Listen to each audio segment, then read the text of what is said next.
Hello అందరికీ. ఎప్పుడు ఒకేలా కాకుండా ఇలాగ కందిపప్పుతో ఒకసారి దోశ ట్రై చేయండి. చాలా చాలా టేస్టీగా ఉంటుంది.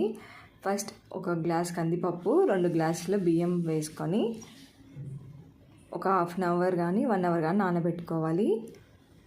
ఇలాగా బియ్యం నానబెట్టిన తర్వాత చూడండి మనకి ఇలాగ మంచిగా నానిపోతాయి. ఇప్పుడు కడిగేసుకొని మిక్సీ జార్లో వేసి గ్రైండ్ చేసుకుందాము.